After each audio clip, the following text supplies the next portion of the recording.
नमस्कार विद्यार्थी मित्रांनो, स्वागत आहे सर्वांचं आपल्या युट्यूब चॅनलवर. मित्रांनो, आजच्या या व्हिडिओमध्ये आपण टीईटी 2026 म्हणजे शिक्षक पात्रता परीक्षा 2026 बघा, या परीक्षेकरता महत्त्वपूर्ण असणारा विषय म्हणजेच बालमानसशास्त्र. तर बालमानसशास्त्र विषयावरील आपण महत्त्वपूर्ण आयएमपी प्रश्न अशा 30 प्रश्नांचा सराव या ठिकाणी या व्हिडिओमध्ये आपण घेणार आहोत. विशेष म्हणजे हे सर्व प्रश्न यापूर्वी परीक्षेमध्ये आलेले आहेत, त्यामुळे आपण मागील वर्षी जे काही परीक्षेमध्ये प्रश्न विचारण्यात आले होते, सर्व प्रश्न आपण मानसशास्त्राचे प्रश्न या व्हिडिओमध्ये घेणार आहोत. आगामी होणाऱ्या परीक्षेमध्ये नक्कीच तुम्हाला या व्हिडिओचा फायदा होईल, त्यामुळे सर्वांनी हा व्हिडिओ अगदी शेवटपर्यंत बघायचा आहे. आणि जर चॅनलवर नवीन असाल तर सर्वांनी चॅनलला सबस्क्राईब करायचं आहे. सोबतच तुम्हाला या प्रश्नांची ही पीडीएफ देखील मिळणार आहे आणि ही पीडीएफ कशी मिळणार आहे हे बघूया आपण व्हिडिओमध्ये. चला तर मग व्हिडिओला सुरुवात करूया. आजचा या व्हिडिओमध्ये आपला पहिला प्रश्न आपल्या स्क्रीनवरती आहे विद्यार्थी मित्र. या ठिकाणी बघा, कोंबज व स्निग यांनी मांडलेल्या प्रेरणेच्या व्याख्येमध्ये खालीलपैकी कोणते विधान समाविष्ट आहे? बघा, कोंबज आणि स्निग यांनी प्रेरणेची जी व्याख्या मांडलेली आहे, तर मांडलेल्या या प्रेरणेच्या व्याख्येमध्ये कोणते विधान समाविष्ट आहे असं म्हटलं आहे. ओके, बघा आता या ठिकाणी पर्याय एक बघा, प्रतिक्रियामधील जोश वाढवणारी स्थिती म्हणजे प्रेरणा. 2, स्वसंकल्पना राखण्यासाठी वर्तनाला मिळणारी चालना म्हणजे प्रेरणा. 3, साध्य गाठण्यास व वर्तमानाचा उत्साह टिकून ठेवणारी शक्ती म्हणजे प्रेरणा. आणि अध्ययनाची आवश्यक बाब म्हणजे प्रेरणा.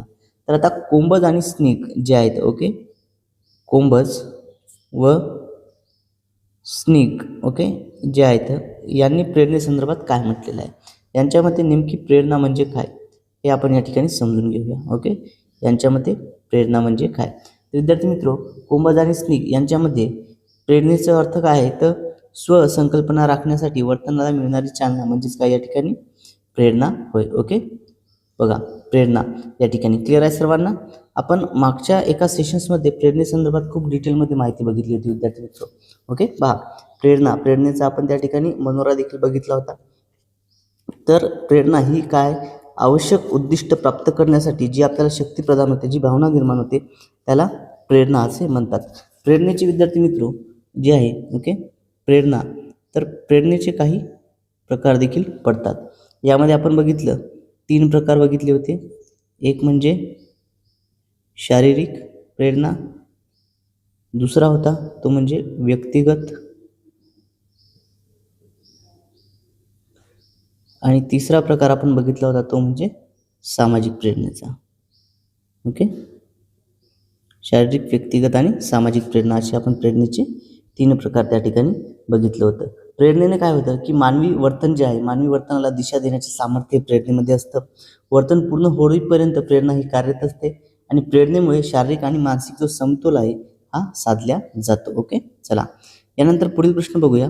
पुढचा प्रश्न बघा, थर्स्टन. ओके, बघा विद्यार्थी मित्र, थर्स्टन यांनी भाषिक क्षमता, स्मृती, संख्याज्ञान, गती अवबोध, अनुमान, अवकाश ज्ञान व समस्या या उकल ज्या आहेत प्राथमिक मानसिक क्षमताचा प्रमाण मानून खालीलपैकी कोणती उपपत्ती मांडलेली आहे?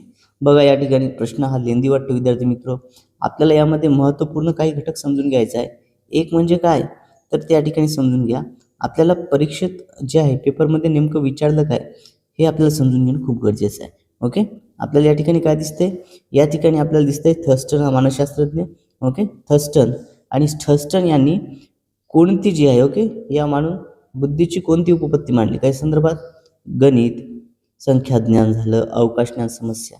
ओके, पहा संख्यात्मक उपपत्ती, द्विघटक उपपत्ती, अनेक घटक उपपत्ती की शक्तिवादी उपपत्ती. ओके, पहा तर थर्स्टन, आता याच्यामध्ये एक घटक आला का, याच्यामध्ये बघा भाषिक क्षमता हा एक घटक झाला, स्मृती एक घटक झाला, संख्याज्ञान घटक झाला. याच्यामध्ये खूप सारे घटक आहेत. ओके, खूप सारे घटक आहेत, एकापेक्षा जास्त आहेत.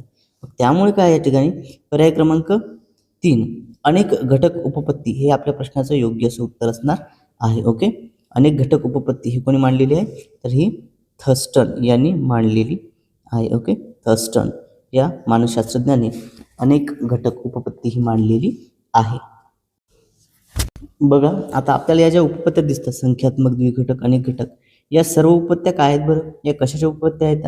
तर या सर्व ज्या आहेत या अध्ययन संक्रमणाच्या उपपत्त्या आहेत. ओके, अध्ययन संक्रमण जे आहे तर या अध्ययन संक्रमण उपपत्त्या आहेत. ओके, या सर्व अध्ययन संक्रमण उपपत्ती आहेत.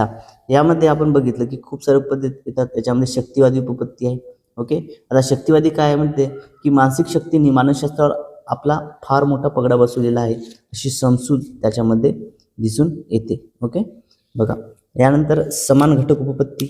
समान घटक उपपत्ती जी कोणाच्याही थॉर्नडाईक यांनी मांडलेली आहे. ओके, यामध्ये संख्यात्मक उपपत्ती झालं, द्विघटक उपपत्ती झालं, तर अशाच पद्धतीच्या उपपत्त्या आपल्याला या ठिकाणी दिसून पडतात. ओके, चला यानंतर नेक्स्ट क्वेश्चन घेऊया. पुढचा प्रश्न बघा. तत्पूर्वी विद्यार्थी मित्रो, जर तुम्ही आपल्या चॅनलला सबस्क्राईब केलं नसेल तर सर्वांनी काय करायचं आहे, सर्वांनी एक वेळ चॅनलला सबस्क्राईब करायचं आहे. सोबतच साईडला जे बेल आयकॉन आहे याला देखील प्रेस करायचं आहे. आणि टी संदर्भात महत्त्वपूर्ण PDF नोट्स मिळवण्याकरता आपलं टेलिग्राम चॅनल तुम्ही जॉईन करायचं आहे, ज्याची लिंक या व्हिडिओच्या डिस्क्रिप्शन बॉक्समध्ये दिलेली आहे, किंवा जे आहे तुम्ही कमेंटमध्ये ओके कमेंटमध्ये PDF संदर्भात जे आहे विचारायचं आहे, तुम्हाला त्या ठिकाणी मिळून जाईल. ओके, चला आणि व्हिडिओ कसा वाटतो हे कमेंट करून सांगायचं आहे. यानंतर पुढील प्रश्न घेऊया. बघा खूप महत्त्वपूर्ण असा प्रश्न या ठिकाणी विद्यार्थी मित्रो आपल्याला स्क्रीनवरती दिसत आहे. ओके, बघा खूप महत्त्वाचा प्रश्न आहे हा. पहा,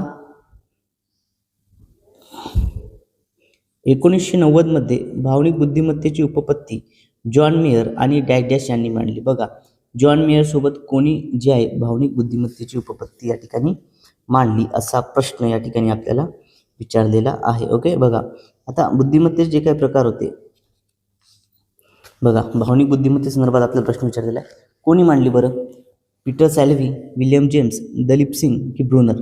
तर बघा विद्यार्थी मित्र, जॉन मेयर सोबत जे होता तो होता पीटर सॅल्वी. ओके, कोण होता? पीटर सॅल्वी. पर्याय क्रमांक 1 आपल्या प्रश्नाचं योग्य उत्तर असणार आहे.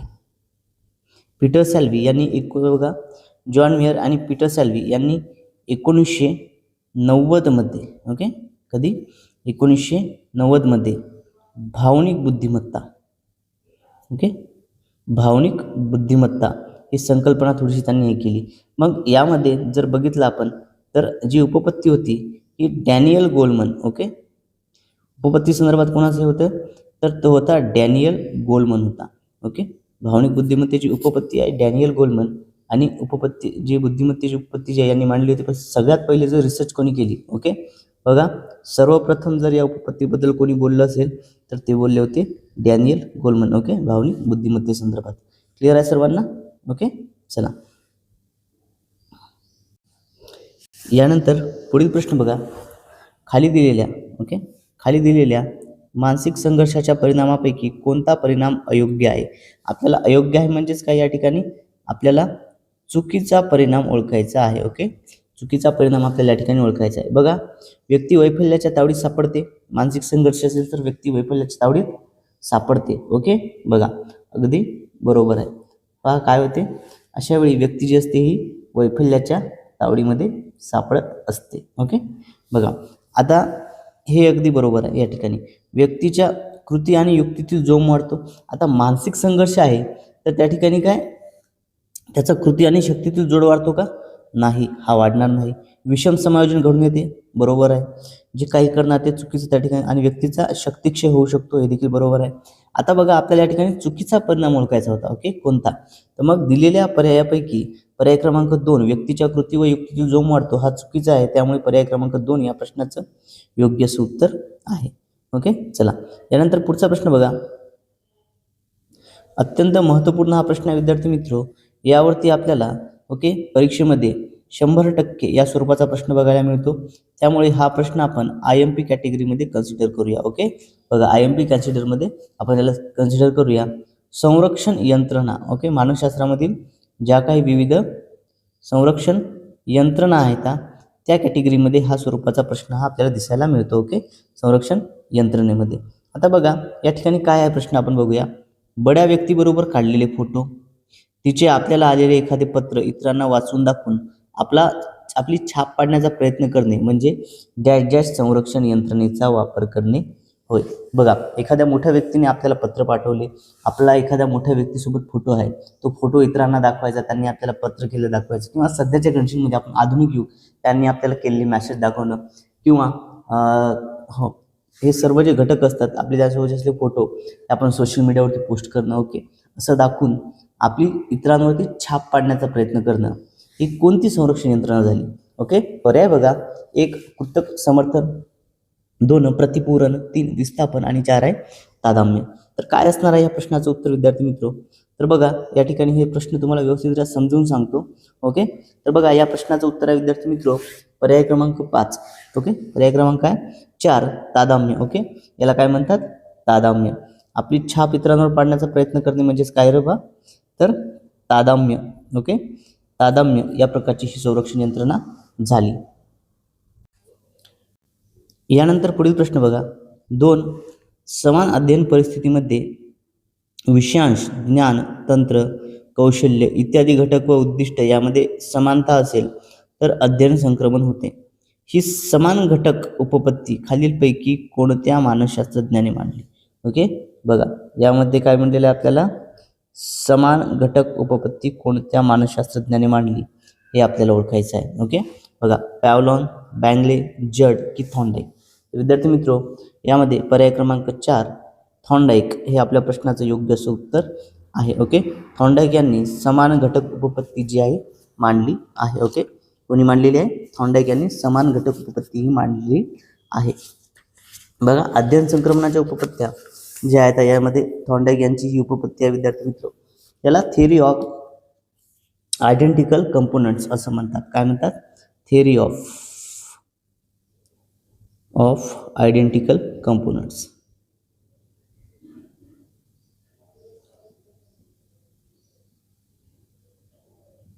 Okay, theory of identical components असं आपण त्यांना म्हणतो. बघा यामध्ये काय यांनी समान अंश जो आहे यामध्ये मांडला आणि यामध्ये याचा सहकारी होता. ओके, समान घटक उपपत्तीमध्ये याचा एक सहकारी होता. तर हा सहकारी कोण होता? तर तो होता वुडवर्थ. ओके, कोणता होता? वुडवर्थ हा या समान घटक उपपत्तीमध्ये थॉर्नडाईक यांचा सहकारी होता. ओके, बघा या समान घटकामध्ये यांनी जे आहे खूप प्रयोग केले. यामध्ये काय सांगितलेलं आहे? तर यांनी संक्रमणाचे जे आहे द्विसंक्रमण वगैरे सांगितलेलं आहे. ओके, म्हणजे काय तर विषयातील साम्य आणि तंत्रातील साम्य असल्यामुळे जे आहे सिमिलॅरिटी ऑफ टेक्निक अध्ययन संक्रमण घडते हे त्यामध्ये त्यांनी सांगितलं. जसं की संस्कृत भाषेचा ओके समान घटकमध्ये काय असतात? जसं की बघा एक सांगतो काय आहे आपल्याच्यामध्ये बघा इथेशी आपल्याला जे दिलेलं आहे यामध्ये आपण हा प्रश्न या ठिकाणी कन्सिडर करून समजून घेऊया व्यवस्थितरित्या. ओके, पहा आता यामध्ये आपल्याला काय सांगितलेलं आहे बरं? यामध्ये बघा 2 समान अध्ययन परिस्थितीतील विषयांश, तंत्र, ज्ञान, कौशल्य घटक यामध्ये काय समानता असली तर अध्ययन संक्रमण होते. जसं की संस्कृत भाषा. ओके, संस्कृत भाषा जर विद्यार्थ्याला येत असेल तर संस्कृत भाषेचा जो समान घटक काही असतो त्यामुळे काय तर मराठी भाषेवरती परिणाम काय होतो? हा चांगला परिणाम होतो. ओके, मराठीमध्ये काय आपल्याला मराठी भाषेवर प्रभाव दिसून येतो. संस्कृत भाषेचा वापर जर मराठीमध्ये केला थोडाफार तर अधिक ती भाषा जी आहे कशी वाटते तर ती भाषा प्रभावी वाटायला लागते. ओके, तर अध्ययन संक्रमण होते हे काय झालं? समान घटक उपपत्तीचं या ठिकाणी आपण स्पष्टीकरण म्हणून समजून घेऊया. ओके, चला विद्यार्थी मित्रो व्हिडिओ आवडत असल्यास सर्वांनी काय करायचं आहे? सर्वांनी चॅनलला सबस्क्राईब करायचं आहे, व्हिडिओला लाईक करायचं आहे आणि कमेंटमध्ये व्हिडिओ कसा वाटला हे कमेंट करून सांगायचं आहे. ओके, चला यानंतर पुढचा प्रश्न घेऊया. पुढील प्रश्न बघा आपल्या स्क्रीनवरती आहे विद्यार्थी मित्र. शैशवावस्थेतील मूल्यांच्या सामाजिक कौशल्याच्या विकासाबाबत खालीलपैकी कोणते विधान वैशिष्ट्य सांगते? बघा परकी माणसे लवकर ओळखता येतात म्हणजे परकी माणसे ओळखता येत नाहीत, इतरांच्या हावभावांना प्रतिसाद देत नाहीत, इतरांचे लक्ष वेधून घेतात, अनोळखी माणसांकडे पटकन जातात. काय आहे बरं या ठिकाणी? तर विद्यार्थी मित्र पर्याय क्रमांक 3 इतरांचे लक्ष वेधून घेतात हे याचं एक महत्त्वाचं वैशिष्ट्य आहे. ओके, पर्याय क्रमांक 3 इतरांचे लक्ष वेधून घेतात हे आपल्या प्रश्नाचं योग्य असं उत्तर आहे. बघा या ठिकाणी जे शैशवावस्था असते शैशवावस्थेतील बालके जी असतात ते इतरांचे लक्ष ही वैशिष्ट्ये या ठिकाणी वेधून घेत असतात. ओके, बघा खूप महत्त्वपूर्ण प्रश्न या ठिकाणी हा आहे विद्यार्थी मित्र आणि आपल्याला या घटकावरती परीक्षेमध्ये प्रत्येक वेळी प्रश्न हा बघायला मिळत असतो. ओके, बघा ज्या अवस्था आहेत त्या अवस्थेचा आपल्याला या ठिकाणी बघायला मिळत असतो. मग या ठिकाणी कोणकोणत्या अवस्था येतात? जसं की आपण बघितली शैशवावस्था. ओके, कोणता बघितली आपण आता आपण बघितली शैशवावस्था. तर शैशवावस्थेचा काळ किती असतो बरं, कोणत्या ह्याच्यात असते शेषावस्था? तर शेषावस्था जी आहे ही 1 महिना. ओके, शेषावस्था काय 1 महिना ते 2 वर्ष हा कालावधी असतो शेषावस्थेचा. किती? 1 महिना ते 2 वर्ष हा शेषावस्थेचा कालावधी असतो. त्यानंतर विद्यार्थी मित्र, शेषावस्था ही जीवनात खूप महत्त्वाची असते. यामधील मूल्य जे आहेत, ओके, आता विकासाच्या ज्या अवस्था आहेत या कोणी डिक्लेअर केल्या? ओके, विकासाच्या ज्या अवस्था ज्या आहेत या Ernest Jones, okay, Ernest Jones या मानसशास्त्रज्ञाने या डेव्हलप केलेल्या आहेत. ओके, चला विद्यार्थी मित्र, एक वेळ सर्वांनी व्हिडिओला लाईक करायचा आहे. बघा, TET 2025 ची तयारी करणाऱ्या सर्वांसाठी हा व्हिडिओ खूप महत्त्वपूर्ण आहे, त्यामुळे सर्वांनी व्हिडिओला लाईक करायचं आहे. ओके, चला यानंतर नेक्स्ट क्वेश्चन घेऊया. पुढचा प्रश्न बघा आपल्या स्क्रीनवरती आहे. विद्यार्थी मित्र, किशोर वयातील मुलांच्या शारीरिक विकासाबाबत कोणते विधान योग्य आहे? ओके, आपल्याला योग्य असणारं विधान या ठिकाणी ओळखायचं आहे. बघा, ग्रंथिरसांमुळे शरीराच्या सांगड्यावर परिणाम होतो. स्नायुमेदाची वाढ मुलींमध्ये अधिक असते. प्राणवायूच्या पुरवठ्यात होणारी वाढ मुलींमध्ये अधिक असते. मुला-मुलींची शारीरिक वाढ समतुल्य असल्याने शारीरिक शिक्षणातील क्रिया समान असतात. ओके, हे चुकीचे आहे. प्राणवायूच्या पुरवठ्यात होणारी वाढ मुलींमध्ये अधिक असते, हे देखील चुकीचं आहे. समान असते दोघांमध्ये. स्नायुमेदाची वाढ मुलींमध्ये नाही. ओके, किशोर वयातील मुलांच्या शारीरिक म्हटलेलं आहे आपल्याला या ठिकाणी लक्षात द्या. तर आता यामध्ये काय उरला? फक्त पर्याय क्रमांक 1. ग्रंथीमुळे काय? तर ग्रंथिरसांमुळे शरीराच्या सांगड्यावरती परिणाम होतो. ओके, ग्रंथिरसामुळे काय होतो? शरीराच्या सांगड्यावरती परिणाम होतो. पर्याय क्रमांक 1 या प्रश्नाचं योग्य उत्तर आहे. यानंतर पुढील प्रश्न बघा. कुशाग्र बुद्धिमत्तेच्या विद्यार्थ्यांबाबत खालीलपैकी कोणते विधान अयोग्य आहे? ओके, कुशाग्र बुद्धिमत्तेच्या विद्यार्थ्यांबाबत खालीलपैकी कोणते विधान अयोग्य आहे असा प्रश्न या ठिकाणी आपल्याला विचारलेला आहे. पर्याय बघा. 1. सर्वसामान्य विद्यार्थ्यांसारखाच अभ्यासक्रम त्यांना असावा. ओके, सर्वसामान्य विद्यार्थ्यांसारखाच अभ्यासक्रम त्यांना असावा. 2. आपण इतरांहून श्रेष्ठ आहोत अशी अहंभावना विद्यार्थ्यांमध्ये असू शकते.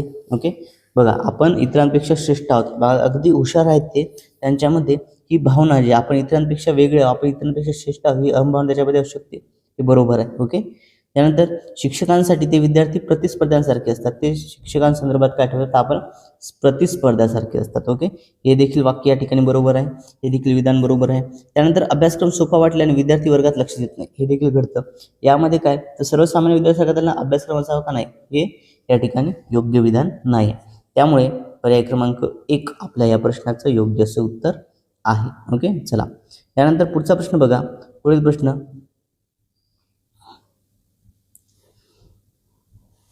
व्यक्तीच्या जैविक देणगीतून, ओके, व्यक्तीच्या जैविक देणगीपासून व्यक्तीने जीवन जगेपर्यंत केलेली वाटचाल म्हणजे व्यक्तिमत्व. अशी व्यक्तिमत्वाची व्याख्या कोणत्या मानसशास्त्रज्ञाने केली असा प्रश्न आपल्याला विचारलेला आहे. पर्याय बघा. 1. Norman Elman. 2. G.W. Allport. 3. G.A. Kimble. 4. J.B. Watson. तर विद्यार्थी मित्र, या प्रश्नाचं उत्तर काय असणार आहे? ओके, पहा. तर विद्यार्थी मित्र, ही जी व्याख्या आहे, ओके, व्यक्तीच्या जैविक देणगीपासून व्यक्तीने जीवन जगेपर्यंत केलेली वाटचाल म्हणजे व्यक्तिमत्व, ही व्याख्या J.B. वॅटसन यांची आहे. ओके, बघा, J.B. वॅटसन यांना वर्तनवादी मानसशास्त्रज्ञ म्हणतात. Okay, J.B. वॅटसन जे आहे ते यांना कोणते मानसशास्त्र म्हणतात? वर्तनवादी मानसशास्त्रज्ञ म्हणून ओळखल्या जाते. Okay, J.B. वॅटसन यांना. आणि हे अमेरिका देशाचे होते. कोणत्या देशाचे होते मानसशास्त्रज्ञ? तर अमेरिका या देशातील हे मानसशास्त्रज्ञ होते. ओके, चला क्लिअर आहे सर्वांना. यानंतर पुढचा प्रश्न बघा. कंठक ग्रंथीतून थायरॉक्सिन हा स्त्राव जेव्हा जास्त प्रमाणात पाझरतो तेव्हा त्या व्यक्तीमध्ये खालीलपैकी कोणते लक्षण दिसून येते? ओके, जी कंठक ग्रंथी आहे, कंठक ग्रंथीतून थायरॉक्सिन नावाचा स्त्राव जेव्हा जास्त प्रमाणात पाझरतो त्यावेळेस व्यक्तीमध्ये कोणते लक्षण दिसून येतात? या व्यक्तींना भूक लागत नाही, या व्यक्ती अस्थिर असतात, या व्यक्ती महत्वाकांक्षी नसतात, तर या व्यक्ती झोपाळी असतात. ओके, काय असणार आहे या प्रश्नाचं योग्य असं उत्तर? तर विद्यार्थी मित्र, ज्यावेळी थायरॉक्सिन, ओके, बघा, कंठस्थ ग्रंथी जी आहे, ओके, कंठस्थ ग्रंथी, तर कंठस्थ ग्रंथीमधून ज्यावेळी थायरॉक्सिन,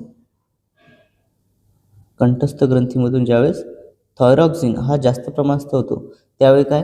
तर व्यक्ती जी आहे ही अस्थिर व्हायला लागते. ओके, या व्यक्ती अस्थिर असतात. पर्याय क्रमांक 2 या प्रश्नाचं योग्य उत्तर आहे. यानंतर पुढचा प्रश्न बघा. अध्ययन उपपत्तींच्या वर्गीकरणात्मक अध्ययन उपपत्तीच्या वर्गीकरणामध्ये ज्ञानात्मक उपपत्तीमध्ये खालीलपैकी कोणत्या मानसशास्त्रज्ञांचा समावेश होतो? अध्ययन उपपत्तीच्या वर्गीकरणामध्ये ज्ञानात्मक जी उपपत्ती आहे, तर या ज्ञानात्मक उपपत्तीमध्ये कोणत्या मानसशास्त्रज्ञांचा समावेश होतो असा प्रश्न आहे. होत नाही म्हटलेला आहे. बघा, होत नाही. होत नाही म्हटलेला आहे. मग आता यामध्ये बघा, गुथ्री, लेविन, गॅग्रे आणि ब्रुनर.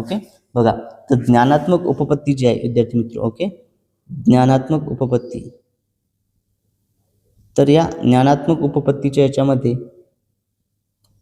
कोणाकोणाचा समावेश होतो बरं? तर ज्ञानात्मकमध्ये कर्ट लेविन येतात, गॅग्ने येतात आणि ब्रुनर येतात. या तिघांचा समावेश होतो. फक्त गुथ्री यामध्ये नाही आहे. त्यामुळे पर्याय क्रमांक 1 गुथ्री आपल्या प्रश्नाचं योग्य असं उत्तर आहे.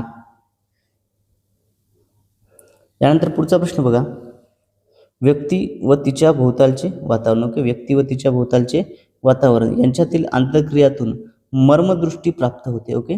मर्मदृष्टी प्राप्त होते व समस्या सोडवल्या जातात असे मत कोहलर यांनी मांडले. तर हे आणि प्रयोगाने सिद्ध देखील केले. तर याकरता त्यांनी कोणत्या प्राण्यावर प्रयोग केला? लक्षात असू द्या. त्याला काय ओळखायचं आहे बघा या ठिकाणी, कोहलर कोणत्या प्राण्यावर प्रयोग केला? कुत्रा, मांजर, चिंपांझी की कबूतर? तर कोहलर यांनी चिंपांझीवर प्रयोग केला. कशावरती प्रयोग केला बरं? कोहलर जो आहे, कोहलर यांनी चिंपांझीवरती प्रयोग केला होता. कोहलर यांनी कशावर प्रयोग केला होता? चिंपांझीवरती. या ठिकाणी आता ही गोष्ट आपण या ठिकाणी समजून घेऊया. बघा, खूप महत्त्वपूर्ण पद्धतीने या ठिकाणी तुम्हाला सांगतो. हा प्रश्न विद्यार्थी मित्र आपल्याला 100% याच्यावरती प्रश्न बघायला मिळतात. या ठिकाणी आपल्याला काय या स्वरूपाचे प्रश्न 100% बघायला मिळतात. त्यामुळे हा प्रश्न सर्वांनी जो आहे IMP म्हणून नोट डाऊन करून ठेवायचा आहे, लिहून घ्यायचा आहे. बघा या ठिकाणी कुत्रा. कुत्र्यावरती कोणी प्रयोग केला होता? तर पॅव्लॉन हा मानसशास्त्रज्ञ जो आहे याने कुत्र्यावरती प्रयोग केला होता. मांजरवरती थॉर्नडाईक नावाच्या मानसशास्त्रज्ञाने प्रयोग केला होता मांजरवरती. चिंपांझीवरती कोहलर. चिंपांझीवरती कोणी प्रयोग केला? कोहलर. कबुतरावरती स्किनर. कबुतरावरती म्हटलं तर स्किनर. हे लक्षात असू द्या. हे प्रयोग सर्वांनी लक्षात ठेवायचा आहे. सर्वांनी याचा स्क्रीनशॉट लागेल सेव्ह करायचा आहे. वाटलं त्याचा स्क्रीनशॉट सर्वांनी करून घ्यायचं आहे. बघा विद्यार्थी मित्रो, जर व्हिडिओ आवडत असेल आणि जर तुम्ही अजूनही आपल्या चॅनलला सबस्क्राईब केलं नसेल, जर तुम्ही TET 2025 ची तयारी करत असाल, तर सर्वांनी काय करायचं आहे, एक वेळ सर्वांनी चॅनलला सबस्क्राईब करायचं आहे आणि व्हिडिओ कसा वाटतोय ते कमेंटमध्ये सांगायचं आहे. सोबतच व्हिडिओला लाईक करायला विसरायचं नाही आहे. सोबतच व्हिडिओला लाईक देखील करायचं आहे. चला बघा, आणि जर तुम्हाला या प्रश्नांची विद्यार्थी मित्र PDF हवी असेल, बघा, जर तुम्हाला याच्या PDF नोट्स हव्या असेल तर PDF नोट मिळवण्याकरता आपलं टेलिग्राम चॅनल तुम्ही जॉईन करायचं आहे, ज्याची लिंक या व्हिडिओच्या डिस्क्रिप्शन बॉक्समध्ये दिली आहे. आणि कमेंटमध्ये जे आहे मला कमेंटमध्ये मला PDF म्हणून मेसेज करायचा आहे. मी तुम्हाला त्या ठिकाणी लिंक पाठवून देईल. चला, आणि व्हिडिओ कसा वाटतो या संदर्भात प्रतिक्रिया या कमेंटमध्ये सांगायच्या आहेत. यानंतर पुढचा प्रश्न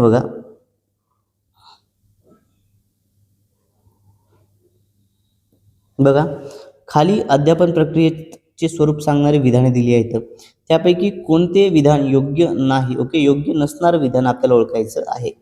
बघा, अध्ययनास गतिमान करण्याचे सामर्थ्य अध्यापन प्रक्रियेत आहे. अध्ययनास गतिमान करण्याचे सामर्थ्य अध्यापन प्रक्रियेत आहे. अगदी बरोबर आहे. अध्यापन हे अध्ययनास पोषक आहे. अध्यापन हे अध्ययनास पोषक आहे. अगदी योग्य आहे. अध्यापन हे अध्ययनास पोषकच असतं.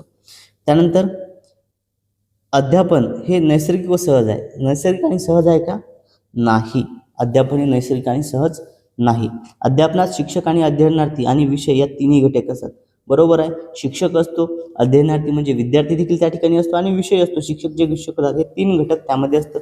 त्यामुळे चौथा पर्याय देखील त्या ठिकाणी योग्य आहे. आपल्याला काय विचारलेलं आहे बरं? योग्य नसणारं विधान आपल्याला ओळखायचं आहे आणि पर्याय क्रमांक 3 या ठिकाणी योग्य नसणारं विधान आहे. अध्यापन हे नैसर्गिक आणि सहज आहे. नाही, अध्यापन हे नैसर्गिक नाही आणि सहज नाही. पर्याय क्रमांक 3 या प्रश्नाचं योग्य असं उत्तर आहे. त्यानंतर पुढील प्रश्न बघा, खालीलपैकी कोणत्या प्रतिमानांमध्ये बघा, महत्त्वपूर्ण प्रश्न आहे विद्यार्थी मित्र.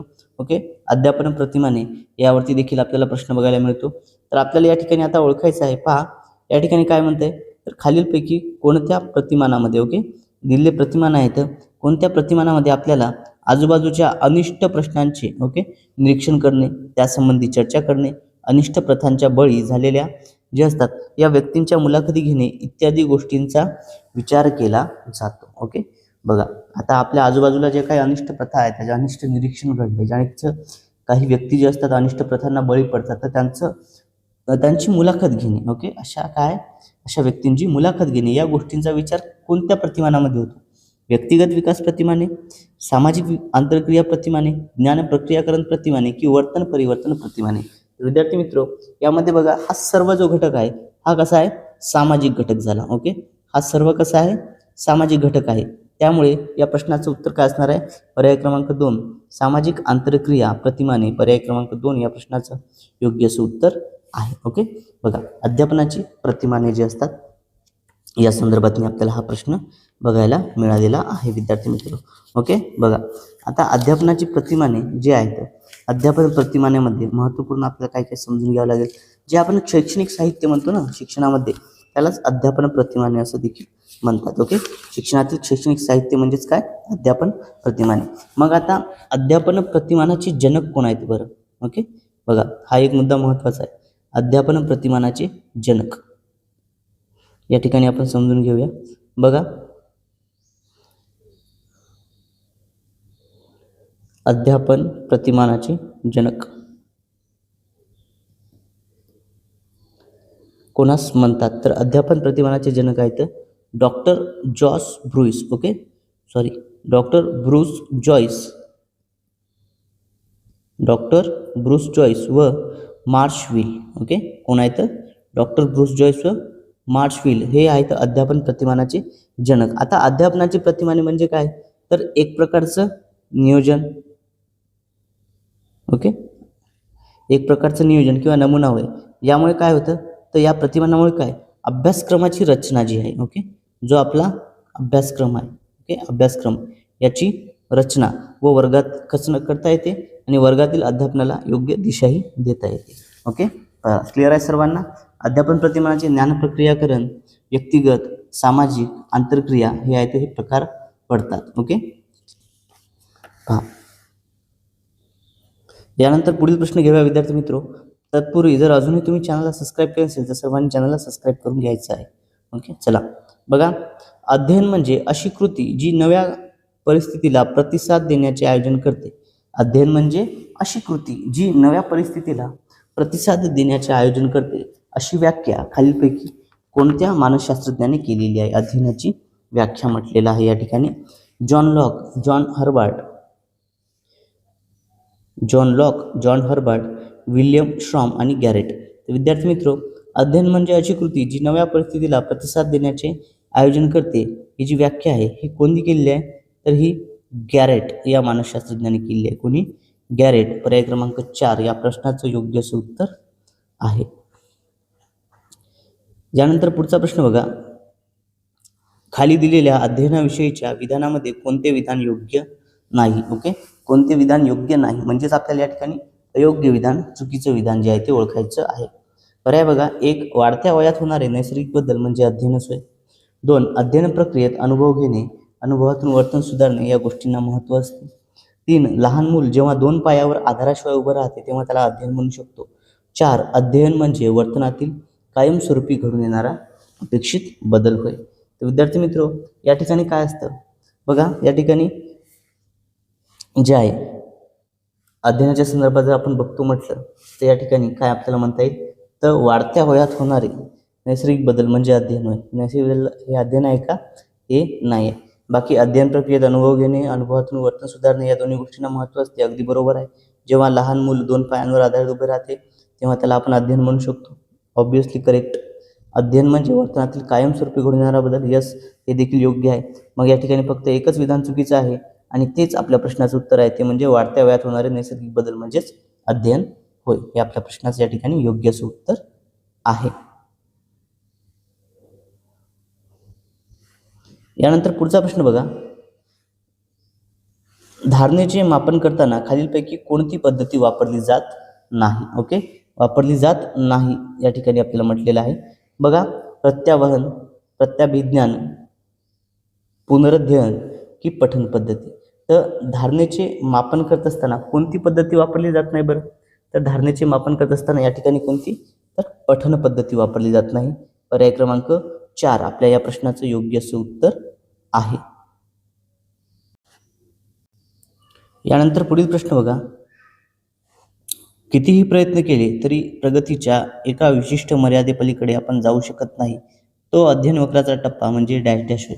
बघा, कितीही प्रयत्न केले तरी आपण एका विशिष्ट मर्यादेच्या पलीकडे आपण प्रगतीच्या जाऊ शकत नाही. खूप प्रयत्न केले असता तरी देखील आपण त्या ठिकाणी त्याच्या पलीकडे जाऊ शकत नाही.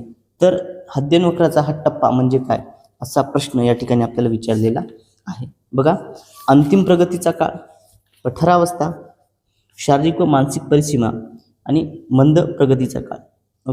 काय असणार आहे या प्रश्नाचं उत्तर विद्यार्थी मित्र? तर बघा, आपण कितीही प्रयत्न केले तर आपण एका विशिष्ट मर्यादेपलीकडे जाऊ शकत नाही. आणि अध्ययन वक्राचा तो टप्पा जो आहे याला शारीरिक व काय म्हणतात आपल्याला, शारीरिक आणि मानसिक परिसीमा असं आपल्याला म्हणता येईल. आपली शारीरिक आणि मानसिक परिसीमा असं याला आपण म्हणतो. पर्याय क्रमांक 3 या प्रश्नाचं योग्य असं उत्तर आहे. बघा, आता अध्ययन प्रगती जी आहे अध्ययनाची प्रगती ही मोजण्यासाठी अध्ययन वक्र काढला जातो. काय काढला जातो? अध्ययन वक्र. अध्ययनाची प्रगती मोजण्यासाठी अध्ययन वक्र हा काढला जात असतो. अध्ययन वक्राचा या ठिकाणी महत्त्व काय असणार आहे? अध्ययन वक्राचं महत्त्व काय असणार आहे? तर बघा, अध्ययन वक्र हा अध्ययनातील प्रगती मोजण्यासाठी काढला जातो. अध्ययनातील आपली जी प्रगती आहे हे मोजण्यासाठी अध्ययन वक्र हा काढला जात असतो. आता सर्वात प्रथम बघा, या ठिकाणी अध्ययन वक्र कशा स्वरूपाचा असतो विद्यार्थी मित्र? या स्वरूपाचा अध्ययन वक्र असतो. यामध्ये सुरुवातीला प्रथम टप्पा त्यानंतर थोडासा त्यानंतर जलद प्रगती होते, त्यानंतर खूप वेळ जे आहे काहीच प्रगती होत नाही, याला पठारावस्था म्हणतात. त्यानंतर अजून वर जातो अंतिम प्रगती आणि शेवटी परिसीमा. बघा, मग याचे टप्पे आहेत या पद्धतीचे. अध्ययन वक्राचे काय आहेत? या पद्धतीचे टप्पे पडतात. हे या ठिकाणी आपण समजून घेऊया. बघा, अध्ययन वक्राचे आपण टप्पे जे आहेत हे समजून घेऊया. बघा, सुरुवातीला जे आहे या ठिकाणी सर्वप्रथम ज्यावेळेस अध्ययन वक्र सुरू होतो त्यावेळेस काय म्हणतो आपण त्याला? सर्वप्रथम सर्वात खाली येते ती म्हणजे सुरुवातीचा टप्पा. काय असतो? सुरुवातीचा टप्पा. त्यानंतर जलद प्रगतीचा टप्पा. त्यानंतर येतो जलद प्रगतीचा टप्पा. त्यानंतर जे आहे प्रगती थांबते, प्रगती थांबल्यासारखं होते, म्हणजे काही वेळ प्रगती आपल्याला थांबण्यासारखी वाटते, त्याला काय म्हणतात? याला पठारावस्था. काय म्हणतात? पठारावस्था. त्यानंतर अंतिम प्रगती सुरू होते आणि अंतिम प्रगती झाली की ज्यावरती आपला प्रश्न आहे, मग कितीही प्रयत्न केले तरी एका विशिष्ट मर्यादेपलीकडे आपण जाऊ शकत नाही, याला शारीरिक आणि मानसिक काय म्हणतात? परिसीमा. या स्वरूपाचे हे आहे विद्यार्थी मित्र. चला विद्यार्थी मित्र, व्हिडिओ आवडत असल्यास सर्वांनी व्हिडिओ लाईक करायचा आहे, चॅनलला सबस्क्राईब करायचं आहे आणि व्हिडिओ कसा वाटला हे कमेंटमध्ये सांगायचं आहे. यानंतर पुढचा प्रश्न बघा, अर्थपूर्ण शाब्दिक अध्ययनात अर्थपूर्ण शाब्दिक अध्ययनात अगोदर माहीत असलेल्या माहितीचा नवीन माहितीशी सांगड घातलेली असते. या दोन्ही गोष्टींची जुळवणी करणे महत्त्वाचे असते असं मत आसुबेल यांनी कोणत्या अध्ययन उपपत्तीमध्ये मांडलेलं आहे? बघा, डेव्हिड आसुबेल यांनी कोणत्या उपपत्तीमध्ये? बघा, अर्थपूर्ण शाब्दिक अध्ययनात अगोदर माहीत असलेल्या माहितीची सांगड ही नवीन असलेली माहिती झालेल्या माहितीशी करणे हे कोणत्या उपपत्तीमध्ये सांगण्यात आलेलं आहे असा प्रश्न या ठिकाणी आपल्याला विचारलेला आहे. बघा, अध्ययनानुदेश उपपत्ती, क्षेत्रीय उपपत्ती, प्रभुत्व संपादन उपपत्ती की सामाजिक निरीक्षण व अध्ययन उपपत्ती. काय असणार आहे या प्रश्नाचं उत्तर? तर या प्रश्नाचं उत्तर आहे विद्यार्थी मित्र पर्याय क्रमांक 1 अध्ययन अनुदेश उपपत्ती हे आपल्या प्रश्नाचं योग्य असं उत्तर आहे. डेव्हिड आसुबेल यांची ही आहे.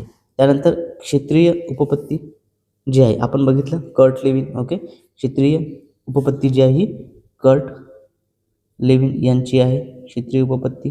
त्यानंतर प्रभुत्व संपादन अल्बर्ट बांदुरा. काय? अल्बर्ट बांदुरा प्रभुत्व संपादन. यानंतर पुढचा प्रश्न बघा, खालीलपैकी कोणत्या मानसशास्त्रज्ञाने अनुवंशासंबंधी संशोधन करून अनुवंशाचे नियम मांडले. ओके, अनुवंशाचे नियम हे कोणत्या मानसशास्त्रज्ञाने मांडले असा प्रश्न या ठिकाणी आपल्याला विचारलेला आहे. बघा, खूप महत्त्वपूर्ण प्रश्न आहे विद्यार्थी मित्र. दरवर्षी परीक्षेमध्ये या संदर्भात आपल्याला 100% प्रश्न विचारला जातो. ओके, अनुवंश हा जो घटक आहे याच्यावरती प्रश्न हा बघायला मिळतो. गाल्टन, ग्रेगोर मेंडेल, आरसी ट्रॉयन की पियाजे. तर विद्यार्थी मित्र, अनुवंशासंबंधी अध्ययन करून त्याचे संशोधन करून त्याच्या संदर्भात नियम हे कोणी मांडलेले आहेत तर हे ग्रेगोर मेंडेल. पर्याय क्रमांक 2 या प्रश्नाचं योग्य असं उत्तर आहे. ओके, ग्रेगोर मेंडेल यांनी अनुवंशासंबंधी संशोधन करून त्याचे नियम मांडले. बघा, ग्रेगोर मेंडेल जे आहे यांनी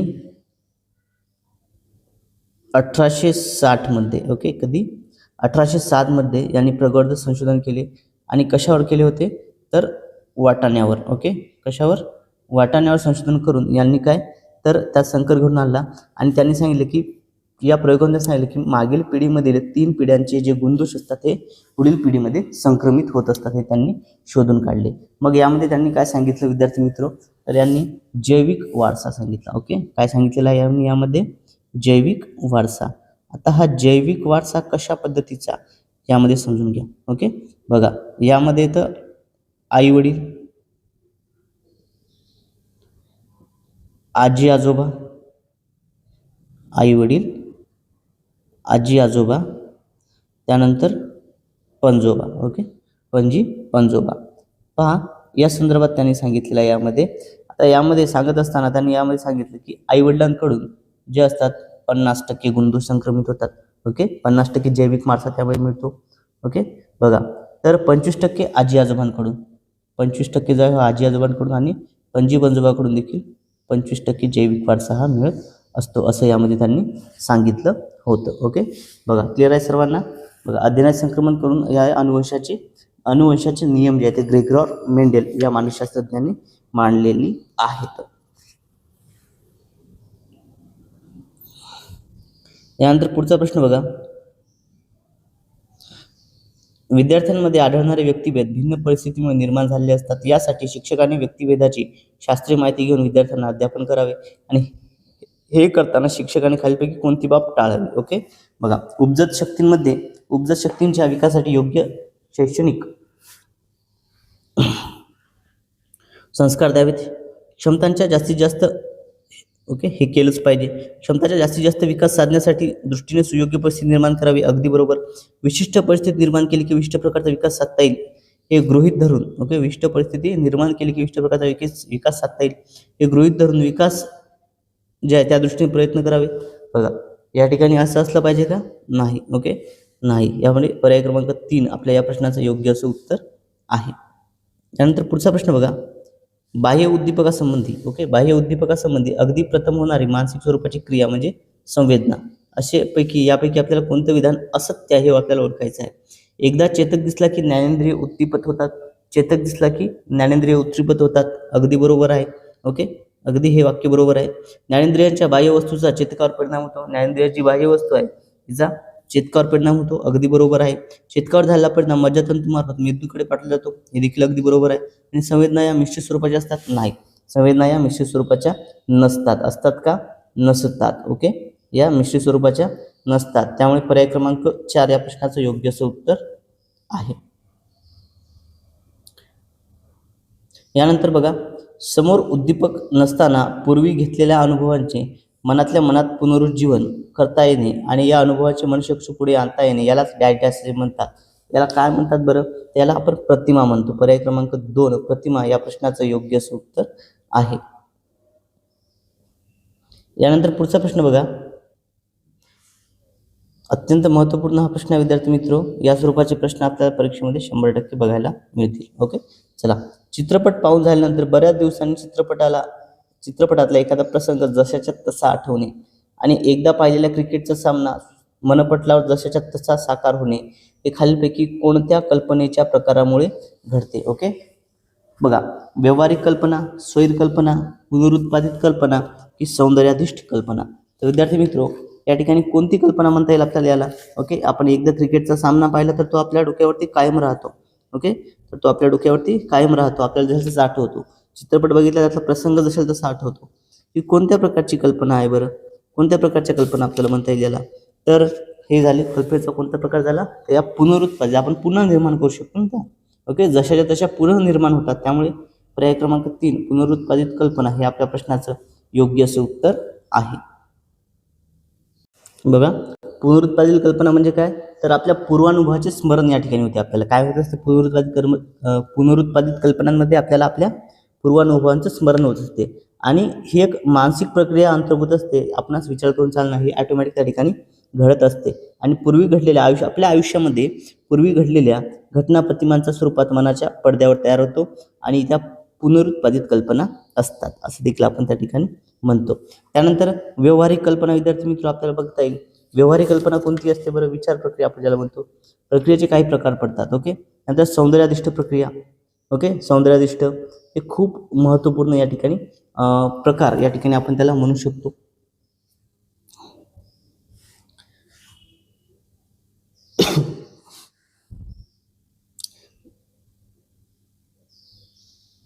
बघा, या प्रकारे आपण जे आहे आता ज्या सर्जनात्मक कल्पना असतात यांच्या व्यवहारिक, सौंदर्यदृष्टी आणि स्वैरकल्पना असे प्रकार पडतात. ओके, बघा जसं की बघा, आता कितीही कल्पना असली तरी व्यवहार पातळीवर तिचा उपयोग होणे आवश्यक असते. कल्पना कितीही असली तरी व्यवहार पातळीवर तिचा उपयोग होणे आवश्यक असते. घराची रचना, पूल या व्यावहारिक कल्पना असतात. ओके, हे काय? त्या व्यावहारिक कल्पना. व्यावहारिक कल्पनेमध्ये काय? तर गुरुत्वाकर्षण नियम येतो. ओके, गुरुत्वाकर्षण नियम जो आहे हा व्यावहारिक कल्पनेमध्ये होतो. स्वैर कल्पना कोणत्या आहेत? ज्यामध्ये स्वैर, त्याच्यावर निर्बंध नसतात. ओके, बघा स्वैर कल्पना ज्या आहेत यामध्ये निर्बंध नसतात. स्वैर कल्पनेमध्ये कुठलेच निर्बंध नसतात. स्वैर कल्पनेमध्ये काय? निर्बंध नसतात. मग आता कसं बरं? जसं पहा, जर याच्यामध्ये जर एक हे आहे, आपण चित्रपट बघतो, चित्रपटामधले काही निर्बंध नसतात. ओके, घोड्याला पंख फुटले, घोडा आकाशात उडायला लागला, हे सर्व काय झालं? स्वैर कल्पना. आणि सौंदर्याधिष्ठ कल्पना आपल्याला कशाला म्हणता येईल? तर ज्यामध्ये सुंदरता येते. ओके, याला सौंदर्याधिष्ठ कल्पना असं आपण म्हणू शकतो. क्लिअर आहे सर्वांना? ओके, पहा अशा पद्धतीने विद्यार्थी मित्र आपण TET परीक्षेकरता महत्त्वपूर्ण असणारा मानसशास्त्र हा जो विषय आहे. ओके, मानसशास्त्र, तर मानसशास्त्र या विषयावरील महत्त्वपूर्ण प्रश्न या व्हिडिओमध्ये आपण बघितलेली आहेत. होप सर्वांना आजचा हा व्हिडिओ आवडला असेल. व्हिडिओ कसा वाटला हे कमेंट करून सांगायचं आहे. आणि सगळ्यात महत्त्वाचं म्हणजे विद्यार्थी मित्र, जर पहिल्यांदा आपला व्हिडिओ बघत असाल आणि अजूनही आपल्या चॅनलला तुम्ही सबस्क्राईब केलं असेल तर सर्वांनी चॅनलला सबस्क्राईब करायचं आहे. सोबतच साईडला जे बेल आयकॉन आहे त्याला देखील प्रेस करायचं आहे. आणि जर तुम्हाला मानसशास्त्राच्या नोट्स मिळवायच्या असतील, PDF घ्यायची असेल तर मोफत नोट्स आणि PDF मिळवण्याकरता आपलं टेलिग्राम चॅनल तुम्ही जॉईन करायचं आहे, ज्याची लिंक या व्हिडिओच्या डिस्क्रिप्शन बॉक्समध्ये दिलेली आहे. ओके, चला मित्रांनो, आजच्या या व्हिडिओमध्ये एवढंच. भेटूया तर पुढच्या व्हिडिओमध्ये. Thank you so much.